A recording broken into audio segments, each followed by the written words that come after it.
इस कहानी की शुरुआत एक शानदार पार्टी से होती है जो पेवटन नाम के एक बूढ़े व्यक्ति के घर पर आयोजित है। वह पेवटन कंपनी का मालिक है जो बहुत अमीर है।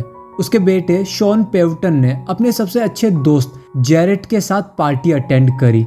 शॉन अपने पापा की सारी दौलत का इकलौता वारिस है। पार्टी में जेरेट ने शॉन को बताया कि 3 खूबसूरत लड़कियां उसे लंबे समय से देख रही है। जेरेट ने उसे लड़कियों से मिलने की चुनौती दी क्योंकि वह एक शर्मिला आदमी है। जैसे ही शॉन उनकी ओर आया, जेस नाम की लड़की ने उसे छेड़ा। फिर जेस ने गलती से उसके कोट पर एक ड्रिंक गिरा दी।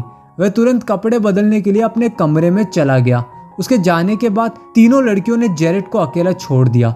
इसी दौरान पार्टी के बाहर कई टीनेजर्स पार्टी के इनवाइटेड गेस्ट की कार पर पोस्टर लगा रहे थे। उन्होंने ऐसा पेवटन कंपनी के खिलाफ रिजेक्शन के रूप में किया। कंपनी शहर के प्लेग्राउंड को रेजिडेंटल एरिया में बदलना चाहती है। टीनेजर्स को एलिस नाम की एक लड़की लीड कर रही थी। जब शॉन अपने कमरे में अपने गोल्फ क्लब को स्विंग कराने की कोशिश कर रहा था, तब अचानक उसके पापा उससे मिलने आए। उसके पापा ने कहा कि वह अपने अमीर सहयोगी की बेटी जेस की शॉन से शादी कराना चाहते थे, लेकिन शॉन ने इसे ठुकरा दिया क्योंकि उसे नहीं लगता था कि जेस एक अच्छी लड़की है। यह सुनकर उसके पापा निराश हो गए और उन्होंने शॉन को 1 हफ्ते के अंदर नौकरी खोजने को कहा। यदि उसे 1 सप्ताह के भीतर नौकरी नहीं मिलती है तो उसे अवश्य ही अपने पापा की कंपनी में काम करना होगा। शॉन हमेशा से ही उसके पापा के पैसों से नया बिजनेस शुरू करने में असफल रहा है। बिल्डिंग के बाहर एलिस और उसके दोस्त अभी भी गेस्ट की कारों पर पोस्टर चिपका रहे हैं, लेकिन जब वे पेवटन की कार पर एक पोस्टर लगाना चाहते थे तो वो रुक गए क्योंकि 2 आदमी बात कर रहे थे और बिल्डिंग के पार्किंग लॉट को देख रहे थे। लेकिन जब एलिस अभी भी पेवटन की कार पर पोस्टर लगाने की कोशिश करना चाहती थी तो उसे बिल्डिंग के गार्डों ने पकड़ लिया। वह तुरंत मौके से भाग गई।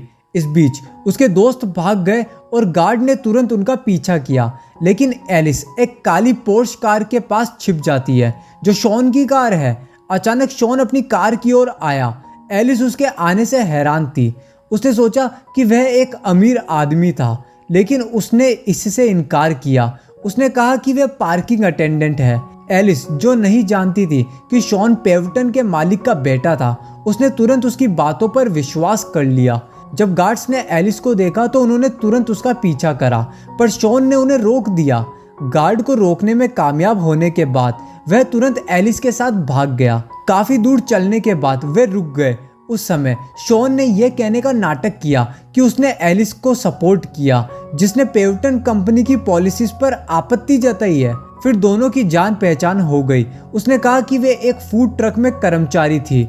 उसे इतना इंडिपेंडेंट देखकर शॉन उसके प्रति आकर्षित होता है। शॉन ने कहा कि वह एलिस के साथ ट्रक में आना चाहता है और खाना बेचना चाहता है।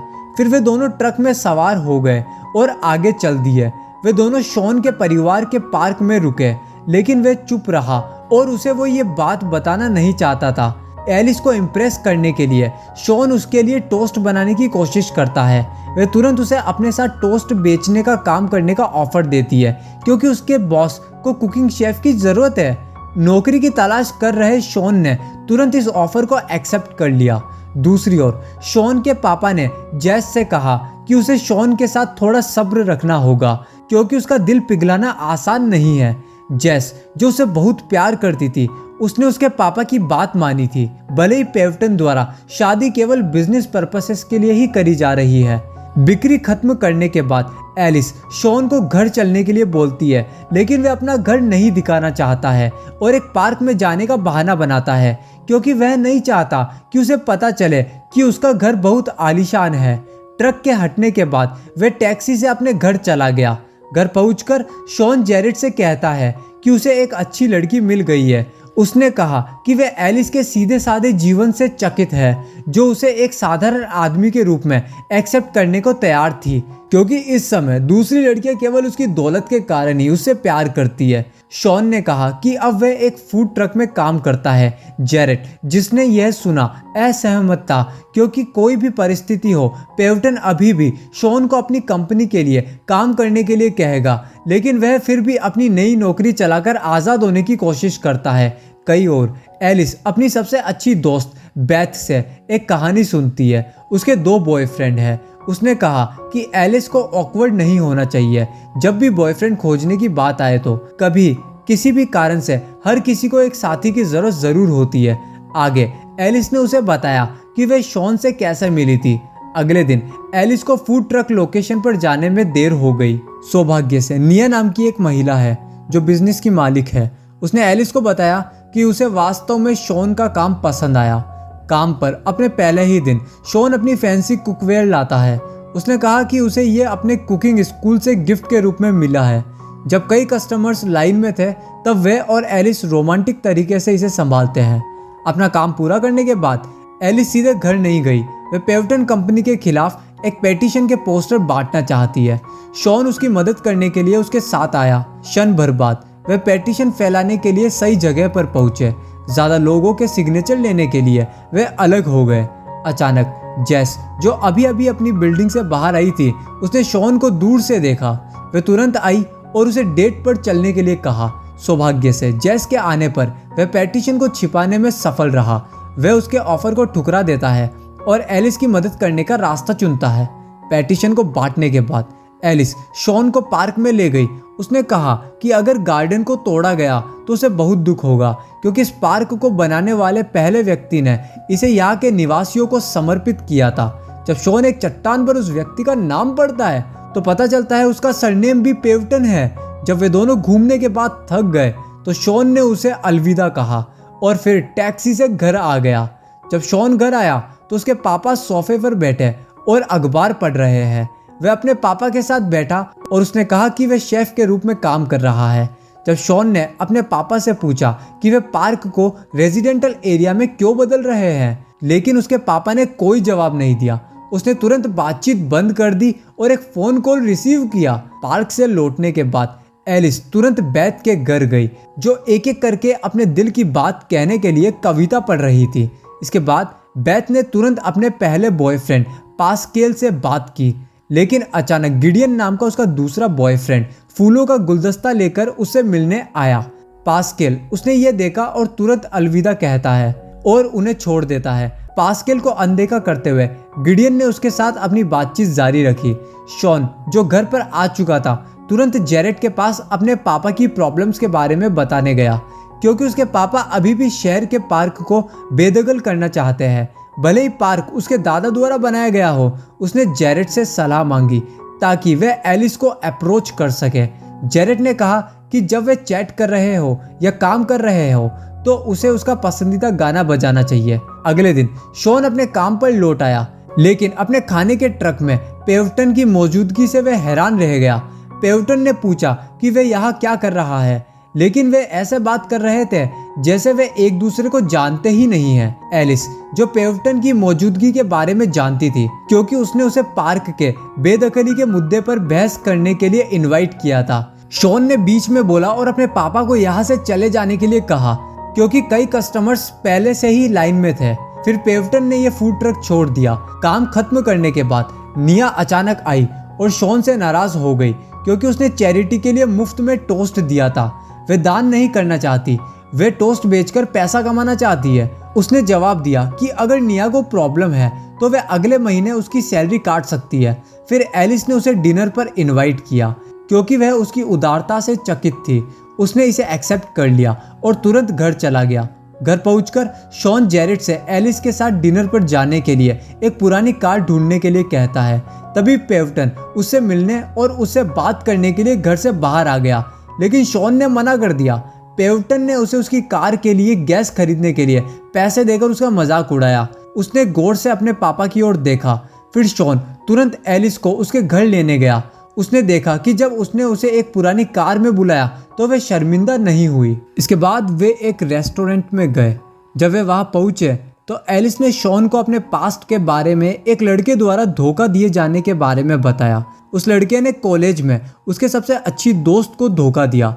एलिस ने शॉन से अपने बारे में बताने को कहा। उसने उसे सिर्फ इतना ही बताया कि उसने एक मिनी गोल्फ गेम जीता है और उसे कैफे में मिनी गोल्फ खेलने के लिए इनवाइट भी करता है। जब वे गोल्फ खेल रहे थे तब एलिस को याद आया कि पेटिशन पर 500 सिग्नेचर्स ही किए गए हैं, लेकिन पेटिशन को जीतने के लिए उन्हें शहर के नागरिकों की 1000 सिग्नेचर्स की जरूरत होगी। शॉन उसे 1000 सिग्नेचर्स को पूरा करने के लिए मोटिवेट करना जारी रखता है। अगले दिन बेथ और गिडियन से अच्छी खबर आई। वह अपने दोस्तों की मदद से 700 सिग्नेचर्स करवाने में सफल रही। खुशखबरी सुनकर एलिस ने तुरंत जश्न मनाने के लिए शॉन से पाई को बेक करने के लिए कहती है। पाई तैयार होने पर शॉन कहता है कि वह पेवटन कंपनी के मालिक का बेटा है। तभी अचानक उसके पापा का फोन आता है, इसलिए वह उसे नहीं बता पाता है। इसके बाद वह घर चला गया। जब वह घर गया तो पेवटन ने शॉन को अपने और जेस के साथ डिनर करने के लिए कहा। उस समय पेवटन ने फूड ट्रक में शेफ के रूप में उसकी नौकरी की इंसल्ट की। शॉन ने उस पर गुस्सा नहीं करा और उसने परवाह भी नहीं की। उसने जवाब दिया कि वह एलिस के करीब आकर खुश है। शॉन ने पेटिशन के मुद्दे पर चर्चा की, लेकिन उसने इसे इग्नोर कर दिया। फिर उसने उन्हें छोड़ने का फैसला किया और बालकनी में चल दिया। फिर जेस शॉन को देखने आई। उसने पूछा कि वास्तव में क्या हुआ। वे एक डील की पेशकश करती है ताकि पेवटन पार्क को बेदखल न करे। यह सुनकर वह शॉक हो गया और उसे अगले दिन क्लब में लंच के लिए उसे इनवाइट किया। अगले दिन एलिस निया से पूछती है कि शॉन आज काम पर क्यों नहीं आया। निया ने जवाब दिया कि वह बीमार है, इसलिए वो आज नहीं आया। परेशान एलिस ने उससे उसका पता पूछा। तभी अचानक बेथ एलिस से मिलने के लिए फूड ट्रक में आती है। उसने कहा कि पेवटन ने एक तरफा पेटिशन वापस ले लिया, लेकिन अभी भी इसे बेदखल करना चाहता है। यह सुनकर एलिस नाराज हो गई और उससे मिलना चाहती थी। बेथ उसे बताती है कि पेवटन आमतौर पर अपने करीबी दोस्तों के फैंसी क्लब में होता है। दूसरी ओर शॉन डील पर चर्चा करने के लिए जेस से मिलता है। जब एलिस उस जगह पर आई तो उसने गलती से शॉन को जेस के साथ देखा। फिर जेस ने समझाया कि वह केवल उसके साथ दोस्त के रूप में बात कर रही थी। उस समय शॉन ने सच कहा कि वह वास्तव में पेवटन का बेटा है। यह सुनकर एलिस परेशान हो गई और उन्हें छोड़कर चली गई। जब शॉन घर गया तो उसने जेरेट को आज उसके साथ हुई बुरी चीज़ों के बारे में बताया। जेरेट ने अभी भी उसे मोटिवेट किया, क्योंकि एलिस के करीब होने के बाद से उसकी पर्सनैलिटी बेहतर होने लग गई थी। वह शॉन को एलिस से मिलने के लिए बोलता है और उसे सब साफ साफ बताने को कहता है, क्योंकि जेरेट का मानना है कि वह भी उससे प्यार करती है। तब शॉन ने तुरंत उसे फ़ोन किया, लेकिन उसने उसका फ़ोन नहीं उठाया। अगले दिन बेथ जो लाइब्रेरी में थी, उसके पास अचानक गिडियन आता है और वो अपनी फीलिंग्स को शेयर करता है। फिर वो दोनों डेट पर जाते हैं। दूसरी ओर शॉन पेवटन से नाराज है, क्योंकि उसने उसकी इच्छाओं को खत्म कर दिया है। पेवटन ने उसे पार्क में पेटिशन से लेकर और नौकरी से लेकर लाइफ पार्टनर तक हर चीज़ के बारे में बताया। फिर शॉन अपने दादा के नाम के पत्थर को देखने के लिए पेवटन को पार्क में ले गया। तब पेवटन को होश आया और उसने पार्क का इतिहास बताया। उसके दादा पार्क इसलिए बनवाते थे क्योंकि शहर में ज़मीन छोटी होती जा रही थी। वे चाहते थे कि उसके बच्चे और पोते गार्डन में खेल सके। इसके अलावा पेवटन ने कहा कि शॉन को अपनी कंपनी में काम करने के लिए कहने का कारण यह था क्योंकि वह चाहता था कि वह उसके साथ रहे। पेवटन उसे बताता है कि वह एलिस के साथ उसके रिश्ते को मंजूरी देता है। कई और एलिस जो फूड ट्रक में आई थी, उसने निया से कहा कि वह दुखी है क्योंकि अब पार्क गायब हो जाएगा। लेकिन अचानक जेरेट उसे देखने आया और उसने बताया कि शॉन के साथ क्या हुआ था। उसने कहा कि शॉन अपने पापा की कंपनी के लिए काम नहीं करना चाहता था, क्योंकि उसने पार्क को खाली करने से मना कर दिया था। जेरेट ने कहा कि शॉन उसे हमेशा से प्यार करता था। जेरेट की सभी बातों को सुनने के बाद एलिस तुरंत शॉन से मिलने पार्क गई। मिलने के बाद उसने गलतफहमी के लिए उससे माफ़ी मांगी। उसने जवाब दिया कि यह कोई प्रॉब्लम नहीं है। उसने कहा कि वह अब से अपने पापा की कंपनी का हेड होगा, इसलिए पार्क अब नहीं टूटेगा। उसके बाद शॉन ने एलिस से अपनी फीलिंग को बताना शुरू किया और उसे उसकी गर्लफ्रेंड बनने के लिए कहा। उसने इसे एक्सेप्ट कर लिया। इस फिल्म से जो सीखा जा सकता है वह यह है कि किसी को उसकी दौलत की वजह से प्यार नहीं करना चाहिए, क्योंकि ईमानदारी प्यार को और मीनिंगफुल बनाएगी। इस तरह के और वीडियो देखने के लिए सब्सक्राइब करें, नोटिफिकेशन बेल चालू करें और चैनल को मदद करने के लिए वीडियो को लाइक करें। वीडियो देखने के लिए दिल से धन्यवाद।